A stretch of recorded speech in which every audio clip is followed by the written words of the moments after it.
18 ноября средневзвешенный курс таджикского сомони к доллару США составил 10,21 сомони к $1. Курс сомони к рублю составил 0,16 сомони за 1 рубль. Курс сомони к евро составил 10,52 сомони за 1 евро. Средние курсы продажи наличной иностранной валюты в кредитных организациях Таджикистана составляет $1 США от 10,21,08 до 10,05 сомони, 1 евро от 10,52,82 до 10,40 сомони, 1 российский рубль от 0,1640 до 0,1655 сомони. Мировые цены на нефть в пятницу утром снижаются более чем на 2% на ожиданиях спада спроса на этот вид сырья. Цена на нефть марки Brent составила $90.29 за баррель, марки WTI $82.31 за баррель. Стоимость золота в пятницу утром опускается, а трейдеры по-прежнему ждут повышения ставки Федеральной резервной системы США в декабре. Цена составила $1764.75 за тройскую унцию. Правительству Таджикистана необходимо воздержаться от привлечения займов без льгот и снижения риска долгового кризиса, рекомендуют аналитики Всемирного банка. В противном случае они прогнозируют дальнейшее ухудшение долговой ситуации и, следовательно, усиление неустойчивости долга.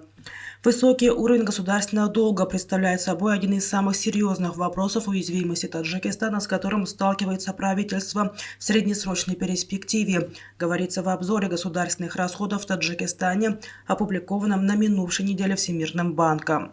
В публикации отмечается, что из-за агрессивного накопления долга риск долгового кризиса страны в 2017 году изменился с умеренного на высокий. Отмечается, что внутренний долг увеличился из-за предоставления правительством финансовой помощи на сумму $490 миллионов. Это 6% ВВП двум системно важным банкам – Таджиксодаратбанк и Агроинвестбанк, ставших неплатежеспособными после существенного падения объемов денежных переводов и значительного обесценивания обменного курса в 2014-2016 годы.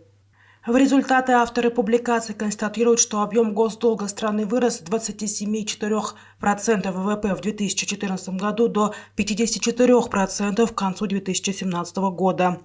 Несмотря на значительное сокращение объемов долга в последующие годы, пандемия COVID-19 стала причиной накопления нового долга, что привело к резкому ухудшению показателей устойчивости долга в 2020-2021 годы, подчеркивают они.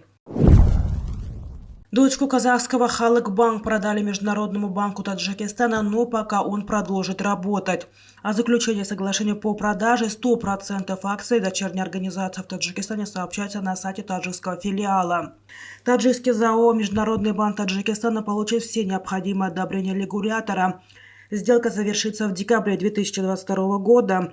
В период сделки, даже после завершения всех необходимых переходных процедур, банк будет работать в штатном режиме, предоставлять все виды банковского обслуживания согласно условиям ранее заключенных соглашений. Ни о какой продаже или переводе долгов и активов кредиторов банку МБТ не идет речи. Банк будет продолжать получать платежи по кредитам, как прежде. Клиенты Халык-банка не должны оплачивать кредиты в МБТ, сообщил об этом источник Халык-банк. Детали, а также сумма сделки не раскрываются. О намерении покинуть рынок Таджикистана Народный банк Казахстана заявил летом 2021 года. 30 июля его совет директоров принял решение о добровольной ликвидации дочки. Делегация Таджикистана приняла участие в экономическом форуме специальной программы ООН для экономик Центральной Азии, который прошел накануне в Алма-Аты. Как сообщает пресс-центр Министерства экономического развития и торговли Таджикистана, на форуме был обсужден и представлен комплексный подход к более экологичному, безопасному и процветающему будущему субрегиона. Выступая на форуме, заместитель министра экономического развития и торговли Таджикистана Абдурахман Абдурахманзода отметил, что в стране принята стратегия развития зеленой экономики в Республике Таджикистан на 2023-2037 годы, цели и задачи которой будут способствовать укреплению отраслевого сотрудничества в регионе. Также было подчеркнуто, что в целях развития деятельности в направлении зеленой экономики электромобили освобождаются от уплаты ввоза, таможенных пошлин и налога на добавленную стоимость.